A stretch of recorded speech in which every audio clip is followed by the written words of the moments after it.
we're not live. Okay.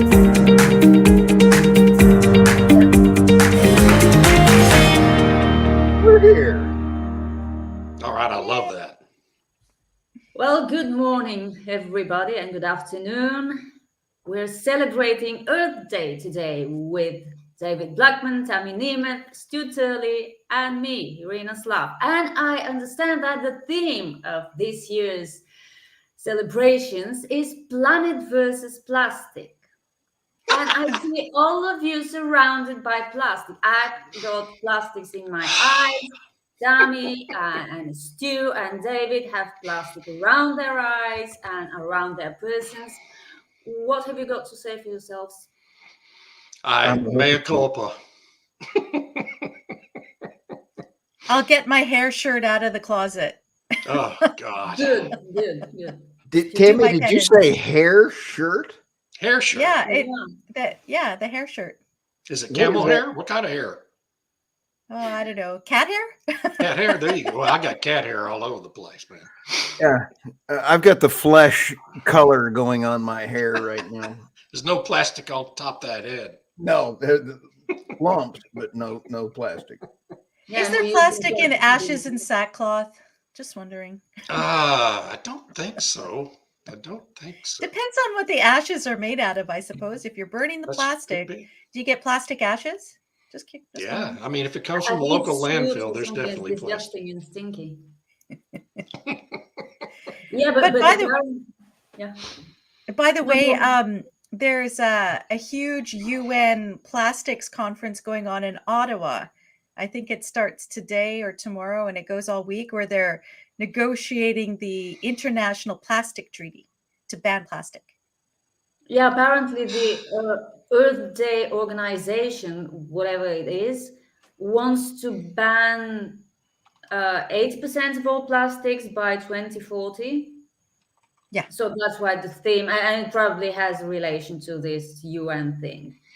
Yeah. And it's funny because just recently I saw some headline that said that plastics actually have a lower carbon footprint than alternatives. And then I Of remember course when I they was do. little, we were encouraged to use plastic bags to save the trees.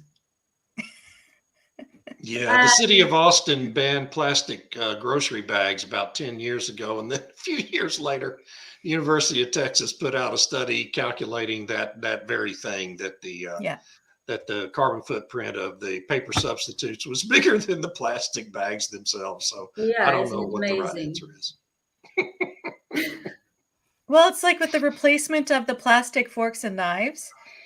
They have all of these different resins to hold the bamboo together and stuff like that. And I'm wondering, what are the long-term health implications of consuming things with that? So, Aren't these resins petrochemicals? well, that's my other. Are they natural resins? Most I don't likely. know. I mean, what else are they going to be? I know. I don't know, beeswax. I really don't know. And how expensive will this be, replacing plastics with non-plastics? See, we're not supposed to worry about the cost. That's Oh, yeah, something. you're right. You're right. Yeah, I mean, regardless of how much it costs, it's worth it to save Mother Gaia. You're right. So just, forget about the poor people on whom this is a major regressive tax that impacts them the most. We're just not supposed to even talk about the cost. Yeah. Yeah, because we're going to have this flourishing carbon credits market that Gary, I understand, has been lobbying heavily in favor of, because so much money will be going to poor nations whose only job will be to protect their environment and sell carbon credits, even though it has been proven they don't work as well as they are supposed to, if they work at all. Yeah. Well, But I they've read an made Al article. Gore. Oh, sorry. No, go ahead, David. I'm just going to say they've made Al Gore a fabulously wealthy human being over the last 20 years. So we got that going for us. Al Gore needs more money. Yes, he needs. There was an article, I think it was in Forbes a few days ago, where they were talking about Guyana and how if we had a decent global carbon offset or carbon credit system, Guyana could get paid for preserving their forests instead of drilling for oil and gas. That's one of my headlines for today. Yeah. Oh, that's And right. it will Yeah, get maybe that's more why. money. It will get more money from this than it's going to get from its oil. Oh, it's just. I've reached out to the office of the president so that we could get him on here, and I have not. I am deadly serious. I thought it was great. I have a copy of that interview that you're talking about, Tammy. Oh, the president of Guyana. Yes. Yeah. That was wonderful. Yeah. Oh no, Biden doesn't know he's president still. So no, I'm talking about the president of Guyana. Somebody actually had a great comeback to that interview, and I've got a copy of the interview. If we can't get him, we're gonna like have a whole discussion and bring some other African leaders in and other carbon. So I already have that one teed up, Tammy. Well done. Guyana's in South America, Stu. Do what? Guyana's in South America, not Africa. Yeah. I knew that. Oh, that's nitpicky point. A geography, I know. Geography. I'm lucky to be awake today. Hey, thank you, Tom Mumford. I'm glad you like that line. I appreciate it. That's a Bill Murray line from Caddyshack. Anyway. Yeah, well, I mean, every nation should look after its leaders, its transition pioneers and advocates. So absolutely. Well, I have to say that Mark Carney was talking about this idea of paying for basically other countries preserving their nature back in, I think it was 2020, in the fall of 2020. And his argument was that Western countries who have done the most contributions supposedly for climate change, it's only fair that we redistribute the wealth to the developing nations so that they get some sort of reward, I guess, for preserving their nature. Being poor, too poor to exploit it. Right. Yes. Yeah. It's another way to look at it. Sounds like the slavery reparations. I mean, it's about 10 or more generations between then and now, but sure, let's have reparations. Okay. Silent. Okay. Are we going to discuss headlines, or do you have? Yeah, I think we need to on this Earth Day. We've got a lot of Planet versus plastics. Okay, then let's go to the headlines. Oh, here we go. I'm over here. Let's add to the stage. Got some beautiful looking people here, except one needs some hair work there. Okay, here we go. Oh, yeah.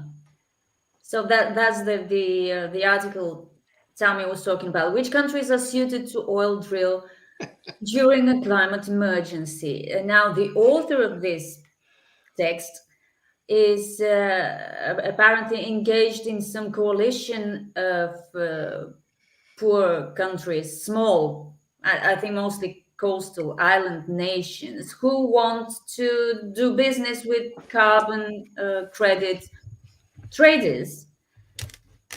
I guess it will be an alternative to tourism when they go underwater, or to avoid going underwater because of the climate emergency.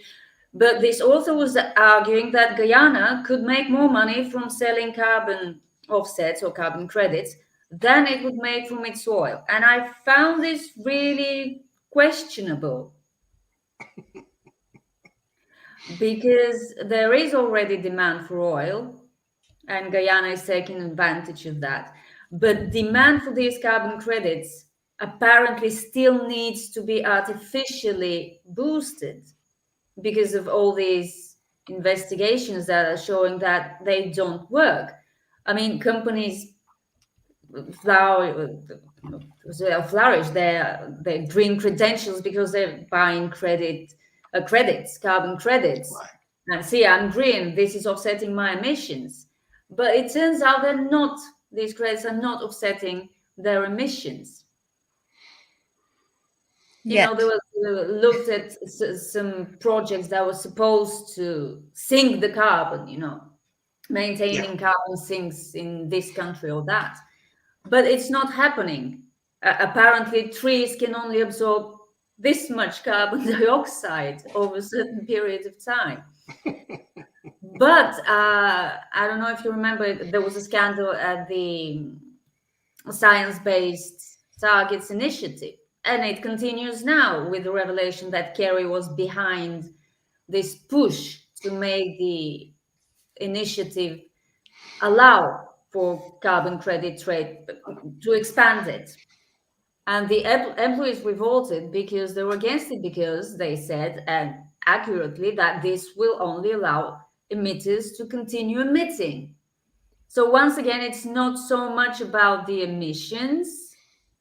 It's more about, eliminating them in any way possible, through any means possible, just to stop them. You can't offset them, you should stop them. Yeah, Once exactly. and for all. Yeah. Even if carbon credits worked. Same thing with carbon capture. So if carbon capture works, then they still would want it banned. It Of goes course, Yeah, yeah. because it allows the oil and gas industry to continue existing. exactly. And I've heard that argument being made in precisely that way by environmental groups testifying to different Canadian and UK committees and stuff. So they're open. The environmental groups are open that they just want the end of using fossil fuels, even if it's possible to offset, get to net zero. They don't want net zero. They want absolute zero. Absolute zero. Yes. Oh, yeah, that Furious thing in the UK. They're big fans of absolute zero. Absolutely. Somebody on But- LinkedIn commenting on David's latest status called them nut zero, and I love this. Nut zero. nut Yeah, I zero. saw that. Nut zeros, yeah. Net zero people. Yeah. You know what the carbon credit scheme really is a wealth redistribution scheme, one, but it's Absolutely. also a scheme that enables billionaires like Bill Gates to brag, as he did in a recent interview, that he offsets all of his world travel on his private jets and his ownership of I don't know how many gigantic homes with enormous carbon footprints by buying carbon credits. So he justifies his lifestyle. And Leonardo DiCaprio does the same thing. He owns a 417-foot long yacht that's as long as the football stadium the Dallas Cowboys play in. It's as big as an ocean liner, basically. But he brags that he offsets all that by buying carbon credits. So it's a scam that enables these billionaires and ultra wealthy people to justify their lifestyles in their own minds to avoid feeling quite as guilty as they should feel about how they live. But it's also a massive redistribution of wealth scheme, and that's really all it amounts to. I mean, most of the carbon credits that are approved are just complete scams, as y'all have said, that don't really do anything to reduce carbon. The one concrete idea that probably does take carbon out of the atmosphere is carbon capture and storage. And even that, is opposed by the environmental groups because, as you said, it has the impact of probably prolonging the remaining life of the oil and gas industry, and they're completely opposed to that. So it's just all this enormous complex of scams. Yeah, and this redistribution of wealth will not, just very quickly, it will not go to the poor people. No, of course not. The money will not be redistributed to the people who need it. It will just end up in the pockets of another billionaire, regardless of where they are. Or a corrupt leader of an African country. Yeah. Even if they're not corrupt, they will become corrupt. Right. I don't think Jasper would get any money from that. No, he won't. Neither will his neighbors, who are just getting connected to the grid thanks to Justin and his friends. Yep. Yeah. I wanted to make a comment about the trees because, Irina, you made the point about they're now realizing that trees don't hold as much carbon as they thought or whatever. And it turns out, I read a couple of studies a few months ago where they were talking about the older trees don't use as much carbon dioxide for energy production and food or whatever that like young trees do. Yeah. And so what I found so ironic is that in Canada, there's this movement to preserve old growth forests. So the old growth forests, which don't capture as much CO2 to use for growing anymore because, they're old Then they're grown. and they don't need to grow so much or whatever. They're trying to preserve these old forests. They're against people planting new forests, but it's actually the young trees that take in the most CO2. Yeah. And it just seemed typical of this attitude where if you wanted to use trees to capture CO2, you would need to plant lots of young trees, but they don't want to do that. They want to preserve all the old You're ones. giving them a dangerous idea, because I just pictured governments deciding that they need to take down all the old trees and plant new ones. It's called logging, yes. You're right. I do not want to see this happening. Well, I mean, some old trees, they get barely surviving and they get a lot of rot and stuff like that. Yeah, but decimating forests just because they're old and you need to plant new trees. And imagine how much energy this would take. And who would be deciding it? And who would be deciding it? The worst people possible would be deciding it, right? Yeah, they'll do it as expensive as possible. I guess it's kind of like that really old forest in Germany by the Sleeping Beauty castle on the Fairy Tale Road. They're destroying the forest to build wind turbines. They should go to hell for that. No, they should. They are destroying nature anyway, but that's the whole transition, isn't it? And while this is happening, while we're being so green, and why, as this gentleman in the Forbes article says, why drill for oil when you can trade carbon credits?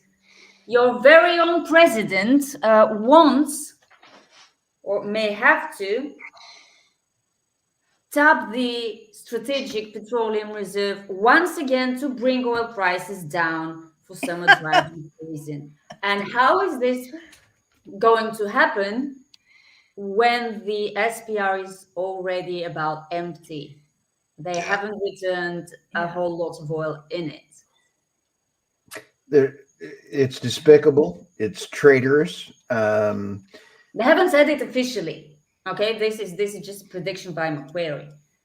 But I thought you were asking my opinion. It's traitorous and stupidity. Sorry. Yes, that's true. Yeah, that's true. Yeah, it's a big conundrum for the administration, because they depleted 40% of the reserve to try to impact the midterm elections in 2022, and so now we're sitting, and they've only put 22 million barrels back in since over 18 months. They missed a prime opportunity to do it at reasonable prices from October through March of this year, and now the price has gone back up above 80 again. So they're kind of beyond the price point where they want to buy more oil. But the reality and the truth is that this administration never had any intention of really refilling the petroleum reserve. It's not a priority for them. They don't think it's important. Obviously, Jennifer Granholm doesn't believe it's important, and neither does whoever is making decisions for Joe Biden also don't believe it's important. So it wouldn't surprise me at all if they do this. If gas prices, if the price for a gallon of regular gets above $4, we could certainly see that. Right now, I think it's around $3.70 on average across the United States. I paid $4.09 for premium the other day here in Texas, and we're among the lowest price states. So it's, there's no limit to the mendacity this administration will resort to impact this election. So, yeah.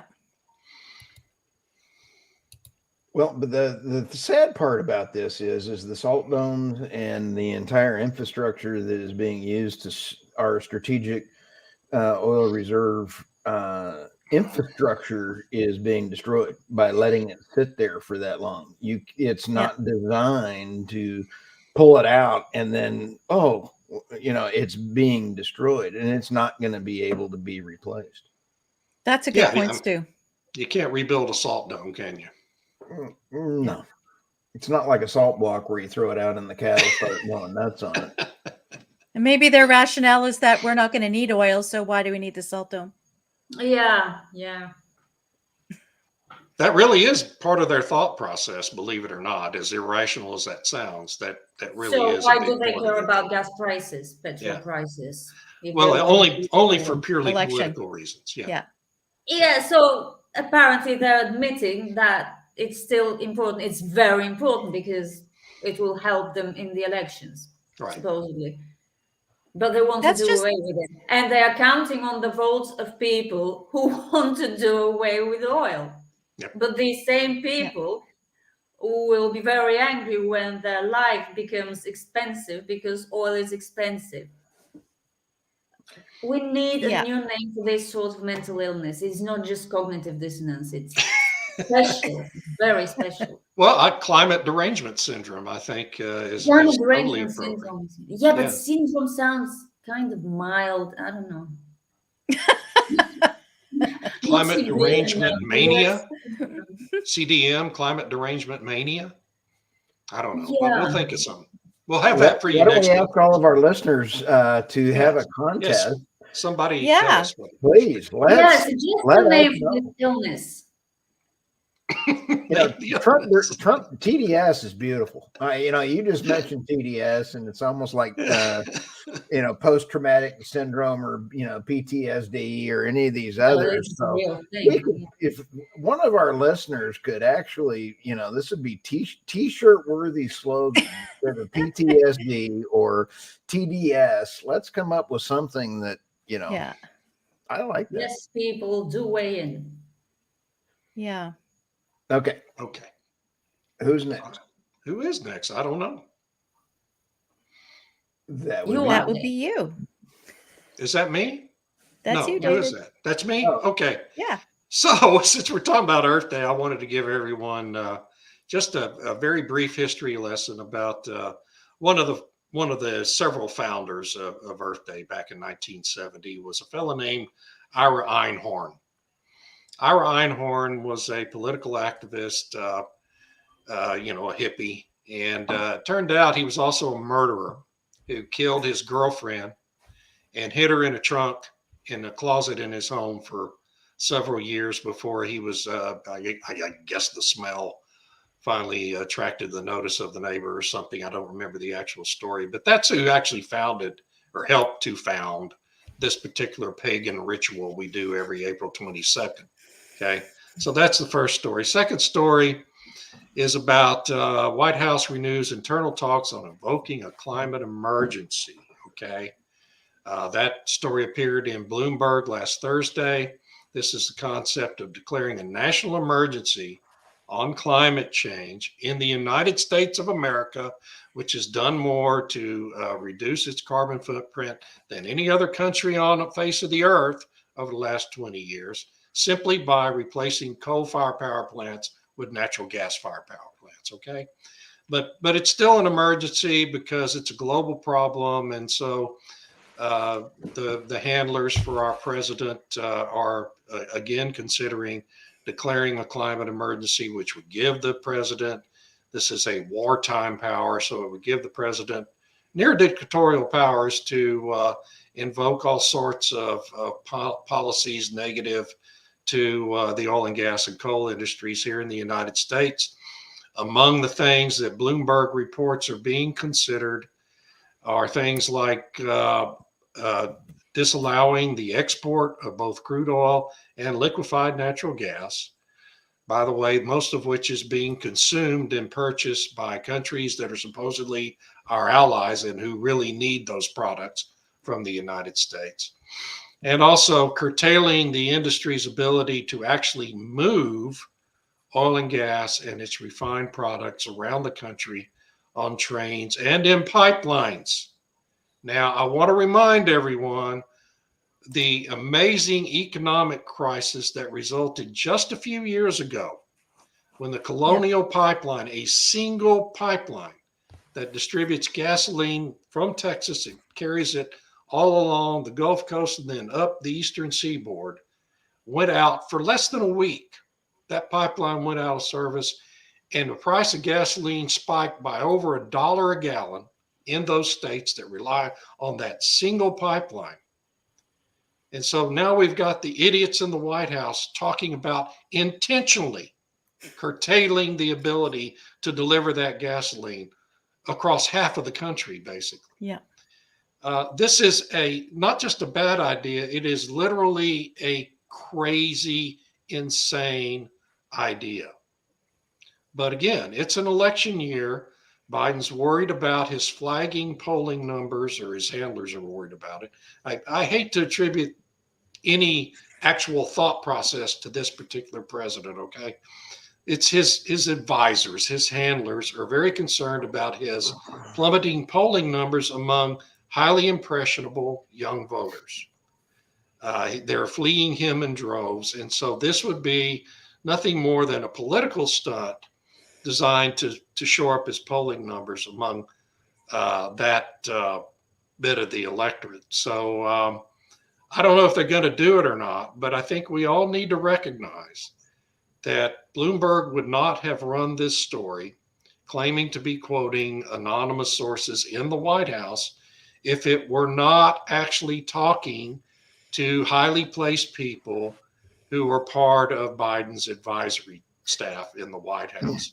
So this is a real thought process happening at the White House, and something we should all be very, very concerned about. And it is really sad from the standpoint that this may be a climate emergency as a executive order. It would be a climate emergency with teeth. Yes. This would be worse than my ex-wife. Yeah. Right. And I mean, this is absolutely horrific. The Biden administration in day 2 canceled, was it 90 some odd different Trump executive orders, or he signed 90 some odd in day 1 and day 2. Yeah. 90 executive orders. One of those executive orders allowed the 30 major interconnects to be installed from China that can take out significant sections of our grid. And I've talked about this for several years. It is despicable, the power of the executive order. And this would be powerful. Sorry. Yep. Yeah, it would be executive orders with the power of law. Okay. If there's a national emergency, if it's done under a national emergency, that's part of the powers the presidency has, and not just this president, but under any president. Yeah. So there we go. All right. Well, I wonder if John Podesta's behind that one. Of course the he new is. climates are. Yes, of course he is. Absolutely. It's something they considered in both 2021 and 2022 as well. And they were really probably very close to invoking it in 2022. But then Joe Manchin caved in on the Inflation Reduction Act and passed that terrible law into effect. And so they backed off because they felt like the IRA was plenty to get them through the first term. But I guess, because the polling numbers are not great right now for the incumbent here in this presidential race, now they're getting very concerned again about the election. So that would be one way to shore up their base anyway. Yeah. And that's all I got. Okay. Let's hear for David Blackmon. Yay. Yay. Yay! We love David.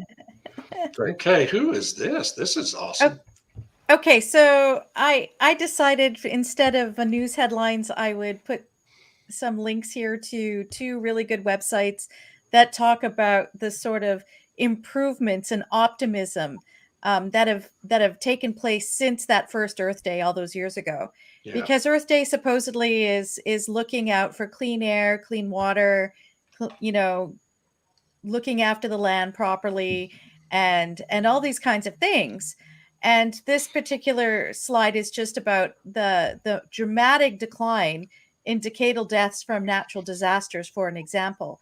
But if you go to Human Progress, environmentalprogress.org or humanprogress.org, I think that's the other one, you can see all of the different reasons for optimism. If you look, for example, at like some of these trends here at humanprogress.org. They talk about the improvement in air quality, for example. And it's gone from like being up here where the air quality is quite terrible to down here. Like, I mean, it's a significant decline. The same thing with the improvement of our water quality. The improvement of water in the United States, Canada, and all the other Western countries has increased exponentially. Like, I mean, it's so much better than it was in the 70s, even though Thames Water in the UK still dumps sewage once in a while into the river, or the city of Montreal dumps sewage into the St. Lawrence. Despite those things, the water quality in Western countries has increased significantly, as it has actually in China. So if you look at countries that before were considered developing, there's been massive improvements over the past 40, 50 years for air, for water, for how they look after the land. I think it was Environmental Progress has the amount of forests, how that's increased. It's increased in the past 50 years. How there's fewer hurricanes. There's all of these great things that the environmentalists have said are so bad, but actually, and more polar bears. And there's more polar bears. Oh, yeah. Yeah. You know, Susan Crockford has been amazing in tracking that information and how there's been this huge increase in polar bears. They're not dying off. So there's been all these improvements, which then, you know, that's the reality. And I wanted to kind of bring it into what is the energy reality and the environment reality on Earth Day, is that actually life is much better. Yeah. Our environment is better now. It's improved significantly, which then it's like, okay, these environmental groups have achieved their objective. Now what? Yeah. And that Right. tells you their real nature, right? Because they thrive on conflict and fear. Yeah. And so good news is bad news to these people. Yeah, because if there's no problem, then their existence is pointless. Yeah. Right. And Patrick Moore talks about that. He had a conversation with Jordan Peterson, I think it was last week or the week before. And he talked about how they had made all these gains. And then it's like Greenpeace, because he was one of the founders of Greenpeace. And they'd made all these different gains and the environment was getting better and they were doing all these different things. He was looking at the realities of like coral and some other stuff. And then he's like, the movement got taken over. It got taken over by people who don't really care about the environment, but they have another agenda. So I thought that was really fascinating for him to point that out, that, you know, the real environmentalists, and I would put Michael Schellenberger in this, in that kind of category, and Bjorn Lomborg, for sure. And it's like they got outnumbered and pushed out by people with another agenda. Right. You know, it's a Malthusian agenda. Anyway, go ahead, Stu. Yeah. Oh no, I really, really enjoy Dr. Patrick Moore, and I'll reach out to him and see if we can get him on the show. Oh, that would be awesome. That would be awesome. I will reach out to him. I had two 2-hour podcasts with him, and they seem like 2 minutes. So I will reach out and see if we can get him on. Okay, that's all I had about that, where, you know, it's the reality of environment and energy is that it's never been better. And yet we're being told that this is a catastrophe, Earth's coming to an end. We've got 2 years to save the planet, when actually the planet's been getting better. Like, come on, people. Everything, literally everything is getting literally better. Everything. Yeah. On a side note on that, speaking of wood burning stoves or greening, heat pumps, says Scottish government. Isn't that great? You know, I feel so vindicated about this. You can't buy this kind of entertainment. Scotland is the most entertaining leadership for climate bizarre behavior that's out there. Climate bizarre behavior. That I like that. That's good. TBB. Oh, there we go, baby. I love it. Maybe I mean, think about it. One of the biggest headlines of an article that I ran on my website, energynewsbeat.co. Go there for all of your energy news. Just kidding. And we get Nice plug. millions of people there every year. Excellent. It's an excellent place, even if I do say so myself. But they took down millions upon millions of trees in order to make room for wind farms that even Irina has written about, that Scotland had been having the wind farms run by diesel generators. You can't buy this kind of entertainment. So anyway, in this article, the Scottish government draconian plan to outlaw wood burning stoves undermined by a report commissioned by ministers less than 2.5 years ago. It found that CO2 emissions from wood fuels are not only lower form of fossil fuel boilers, but also lower that from renewable technologies such as heat pumps, solar power, and wind turbines. In their own report. In their own report. Yeah. It's an inconvenient truth, isn't it? It is. Yeah. How did they let that report get published at all? Yeah. I must not have had a government grant. I should. They didn't read it. They have the talking points, and so they would have looked at the talking points in the executive summary, and they didn't see that bit. He thought it was pretty funny. So let's go to this next one. Our beloved supposed president set to block millions of acres in Alaska from oil in alleged. We don't know if this has happened yet, but I'm not sure that he's awake yet. Let me check. No. He typically doesn't get to work before 10 a.m. Eastern time, so there's still 20 minutes before he shows up. Okay. Here's a quote.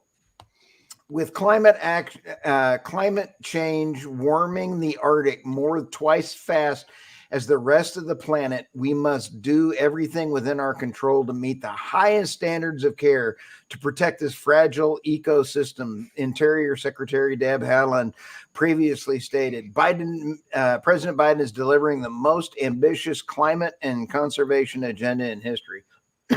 Bullhockey.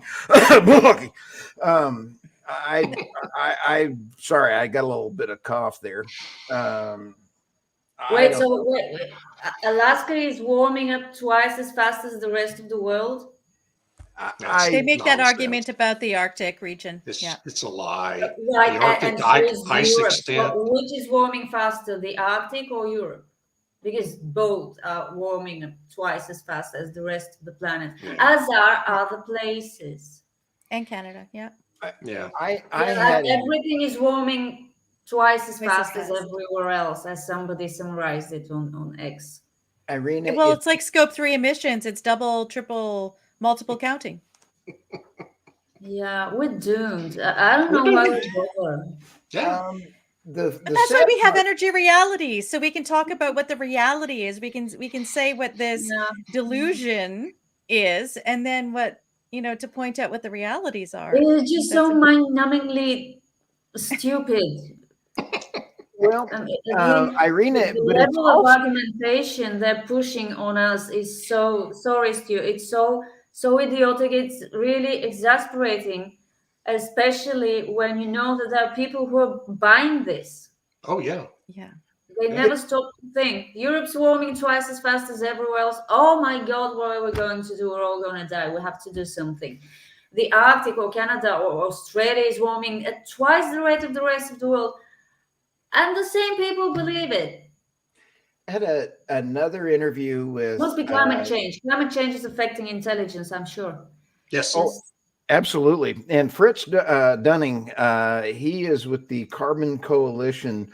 Cool cat. I thoroughly enjoyed my podcast with him. He's found about 20 sensors in the Antarctic that they have been manipulating the data. They've been manipulating the data out of the Antarctic, because if you're negative 70 degrees, you can manipulate 20 sensors and change all of the mathematical formulas saying that the Earth is getting hotter. And now there's more data coming out of how they're doing it. And I'm visiting with him again in the next week. So you take a look at Irina, you say incompetent. I think intentional is better than incompetent. I think they're I think it is a mix. Yeah. intentionally incompetent. They're not No mutually way. exclusive. So true. All right. Point, Irina. Okay. This Yeah. This is a set in honor of Earth Day. We have a series of videos to help really articulate what we're going to talk about. If you can't complain about it, change it, right? So if you don't like the weather, this first video I'm going to add to the stage talked about Dubai's cloud seeding. They spent, I believe it was $20 million. And if you don't like the rain, this is about a minute clip. So let's go ahead and kick it off to our guest here and let's take a look. Did you know Dubai creates its rain? Well, kind of. Most people get surprised when it rains in Dubai. 1 hour you have a thunderstorm, the next is a clear, sunny sky. Well, that's because the rain is actually generated. Yes, it's called cloud seeding. Imagine a specialized aircraft that goes up the sky just to find promising clouds and give them that little push that they need to make it drop. How? By releasing eco-friendly salt crystals, as these crystals are the ones two making states the that magic have banned, happen. They encourage water droplets to cloud merge seeding and then or fall as chemistry. rain. So The UAE invested $20 million to make this process possible, but it also wants to showcase an innovative approach to environmental management. So the next time you see rain in Dubai, just relax at home, because you know it won't last for long. it won't last for long. Won't but last for long. What? Yeah, let's go to the next one. This was last week. Oh, God. Oh, yeah, it won't last long. They're talking billions of the damage. Everybody sees it. Where's the arc? Yeah, this was last week, and the amount of damage that has been done.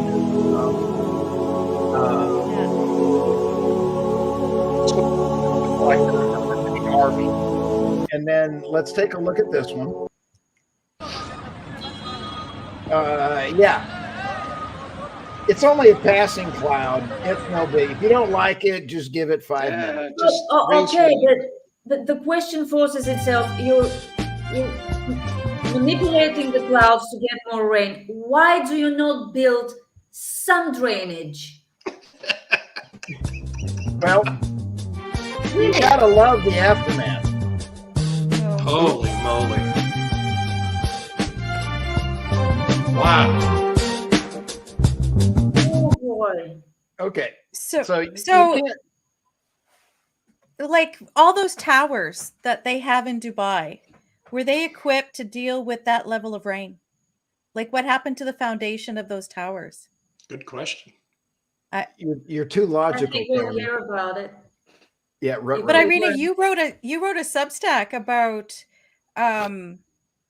the story of the cloud seeding and this big storm, because it was wasn't really it that- interesting because there were conflicting reports. But then one reader sent me an older report. It has happened before. I mean, occasionally floods can happen even in the desert. So I'm still on the fence whether this particular flood was the direct result of cloud seeding or not. And I guess we'll never know. But I was impressed by the force with which everyone started denying it after this one scientist from their meteorological center said the flood happened after cloud seeding operations. So I don't know if anyone would ever be able to prove a direct causal link between the two. But it is a fact that Dubai and all the Emirates are conducting cloud seeding in order to get some rain. And I understand that. It's a desert country. It needs some water coming from the sky.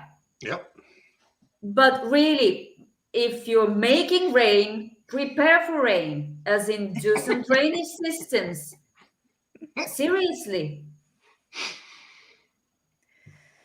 Yes. And Common I sense. find the whole idea of geoengineering or cloud engineering or that very, very dangerous. Because even if this particular flood was not the direct result of this specific mission for cloud seeding, you're playing God. Yes. And what are the long-term implications? Because are you not removing that Exactly. water from where it may have been going elsewhere, and you're making it drop in this other place where it wasn't going to? So what are the long-term implications You're of it? Is there a manipulating the national seed. registry of geoengineering? I don't think there is. So who's keeping track? Yeah, it It's reminds me of the idea of covering the Sahara with solar panels because really it's a desert.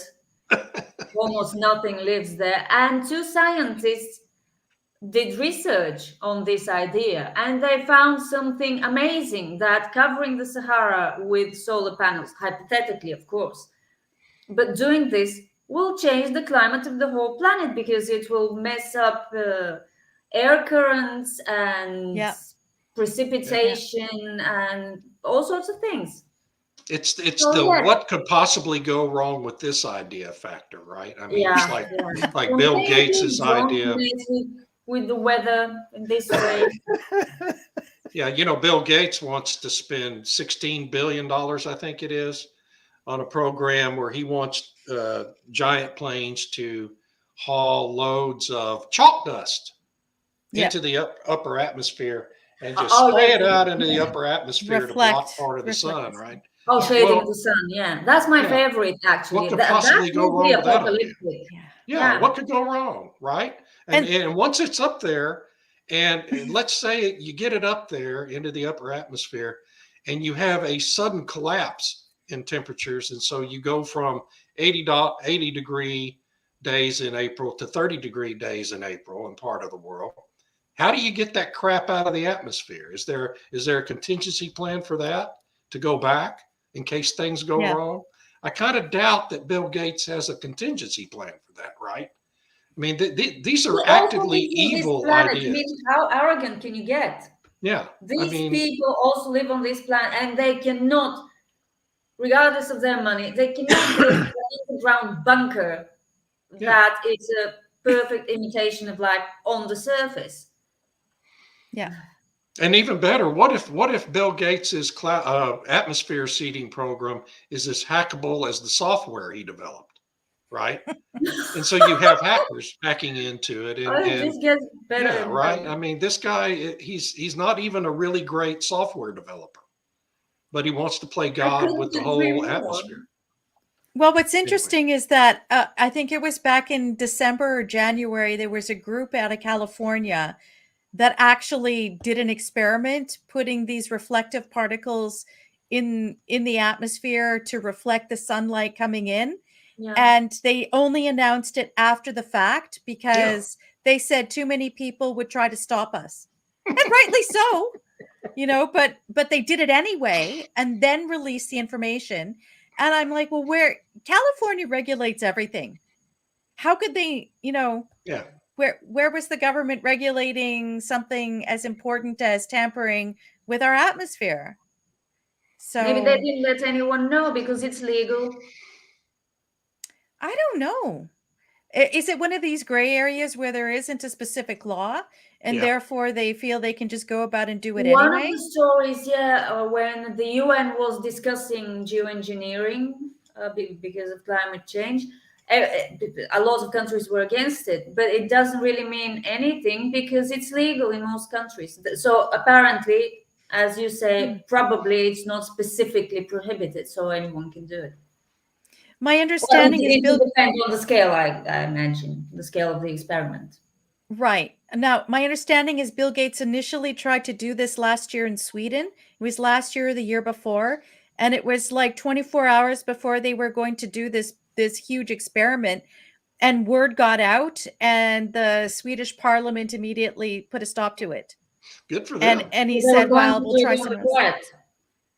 while doing this, putting the particles up in the upper atmosphere. They were going to do a small scale experiment. But they were not publicizing it. Right. And Right. but people found out anyway. Good. Finally, the Swedish government intervened. But And think about the geographic aspects of that. Sweden is a country that is maybe a fifth the size of the state of Texas, right? So if you're doing it in the atmosphere, way up in the high atmosphere above Sweden, well, how do you prevent that from bleeding over across borders into above other countries? of course, Right. you Yeah, can. Let's say you get get long and narrow Right. countries. let's say you get approval of the government of Luxembourg, okay, which is smaller than the city of Houston, right? How are you going to contain that in an atmosphere above that geographic area? You can't. It's not possible. Yeah. We Because the live in atmosphere is one moving. planet. Yes, yes, exactly. The atmosphere is moving and mixing all the time. So No, to it's try to not. say, well, we've No, it's somehow not. put a box in this area of the atmosphere and things aren't going to go outside it. Like, Yes, The Earth is flat, static, Tammy. so was The Earth is climate. The Earth is so was flat. Climate. Climate did not change at all ever before we discovered coal. Before 1980. That's right. Or 79, I think is when they want it to start. no, 1850. Well, 1850 if it's convenient, but generally 1979. But I agree with Irina. As soon as we started using coal, somehow, Yeah, Then- the pre-industrial age. Before that, everything was fixed. Everything Yeah. was wonderful. We and had the climate never 4 changed. seasons. Yeah. Yeah, 4 seasons, 3 months each. Yeah. And The it was Ice stable. Age is a fiction. The Dark Ages are a fiction. It just was all made up. Yeah, no floods, no droughts. No. Yeah. Nothing. Oh, this has been fun. There was no history before 1850. All right, we're getting absurd here. I like it. It is absurd. I do too. Actually, this has been a lot of fun. Thank you guys very much. Don't forget to all of our folks, we've had lots of folks all over the place.